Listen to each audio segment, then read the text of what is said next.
Gjatë viteve të fundit të luftës, i lindin edhe 2 vajza tjera Mumin Efendiut, Nezaheta dhe Belkiza. Në shtëpinë e Mumin Efendiut fliteshin 3 gjuhë, bosnjakishtja, shqipja dhe turqishtja, kurse fëmijët në përshkolla në atë kohë mësonin në gjuhën bosnjake. Për fatin e mirë të vajzës së tij më të madhe Letafetës, u hap shkolla fillore në gjuhën shqipe në Pazarin e Ri, e cila u pagëzua me emrin e shkrimtarit e iluministit të njohur shqiptar Naim Frashëri. Letafetja kishte qenë vetëm 5 vjeçare kur kishte kuptuar se është hapur shkolla në gjuhën shqipe dhe kishte vendosur të regjistrohet në të.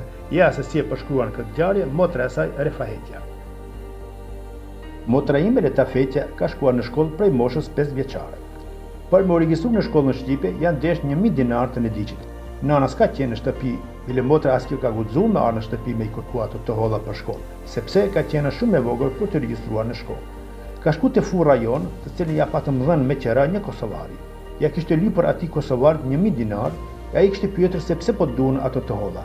Ajo i tregon se ka vendosur me u regjistru në shkollë. Por u i thot, ti Letafete, ti po do me u regjistru në shkollë, po ti nuk din shqip? Ajo ja kthen, ti vetëm shkruaj në fletore dhe mos pyet, ti nuk e din se unë jam vajza kryetarit të gjyqit? Ata kishin filluar të qeshin dhe pas pak kishin shkuar te baba, i cili zyrën e ka pas në të njëjtën ndërtesë, por nga ana tjetër. Kurse gjysma e ndërtesën në cilën gjendej fura është quajtur pot hamam. Ata i kishin treguar babas dhe të tjerëve se çka kishte thënë vajza e hoxhës, të gjithë kishin qeshur. Kur shkryer baba në mbrëmje nga puna, jemi ulur me hangër bukë. E ka pyetur Letafeten, "Po çka tu deshën 1000 dinar?" E ajo i thot se po du me u regjistru në shkollën shqipe. "Por ti a din shqip?" "Po, di", ja kthen, kurse nëna është nervozuar sepse nuk e ka pyetur dhe e qorton. Letafetja i drejtohet babas me fjalë. "Si bre bab kështu, ti prej nga e ke marrë gruan." Baba fillon të qesh, kurse nëna edhe më shumë është të zemëruar. Pazari i Ri, në nëntor të vitit 1944, ishte bërë një zonë shumë e militarizuar nga forcat naziste gjermane. Forcat të shumta ushtarake ishin grumbulluar në këtë zonë. Si rezultat të tërheqjes së tyre nga Greqia në drejtim të Bosnës, bombardimi i Pazarit të Ri ka ndodhur me datën 6, 7 dhe 8 nëntor të vitit 1944. Qyteti është bombarduar ashpër me 7 nëntor të vitit 1944, në ditën e Shërmitit. Në aksion kanë marrë pjesë më shumë se 20 aeroplan Alat. Nënpunësi Drago Živković nga Pazari i Ri kështu e përshkruan atmosferën pak para fillimit të bombardimit. Ishte ditë e martë, ditë pazari. Ishte e mbushur çarshia sikur shishe, por ishte ditë e bukur me diell.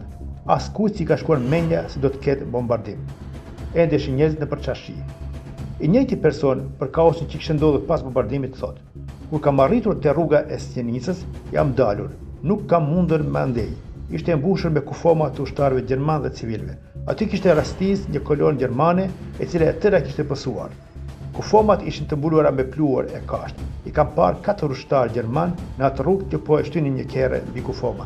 Zjarri dhe pluhuri i kishte kapluar qytetin. Gjithandej qarat, britma dhe grumbu njerëzish që po iknin rrugëve të qytetit." Gjatë bombardimit të Pazarit të Ri, aksioni i alatëve ka shkatruar 80 shtëpi, 2 xhami, parkun e qytetit dhe disa ndërtesa publike. Për skaj tjerave, ka pësuar edhe ndërtesa e prefekturës bashkë me arkivin. Aty ka qenë vendosur edhe komuna. Pazari i Ri është bombarduar edhe ditët në vazhdim. Gjithsej janë vrarë 218 njerëz, për tyre 177 në qytet dhe 41 në përfshatra. Ka të vrarët 199 kanë qenë muslimanë dhe 19 të krishterë.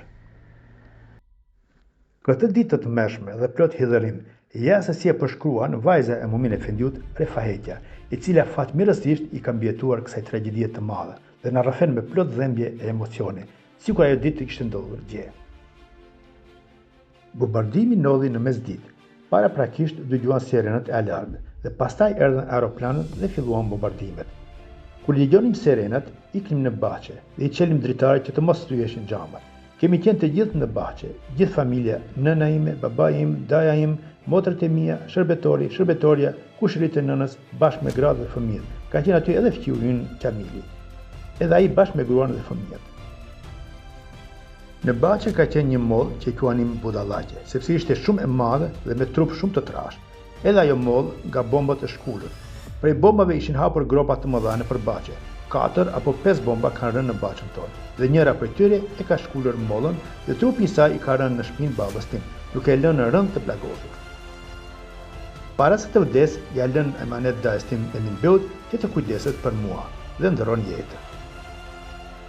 Bomba tjera i kishin coptuar trupat e të tjerëve. Kishin mbetur të vdekur edhe në Naime me 3 motrat e mia, Letafetën, Nezahetën dhe Belkizën, e cila si kishte mbushur as 40 ditë jetë. Po ashtu kishin mbetur të vdekur edhe shërbëtori Saiti me gruan e tij dhe shumë persona tjerë. Mua fuqia e bombës më kishte hedhur te shtëpia e kushëririt të nënës. Kur më kishin gjetur, kisha pasur trupin krejt të nxirr nga fuqia e bombës.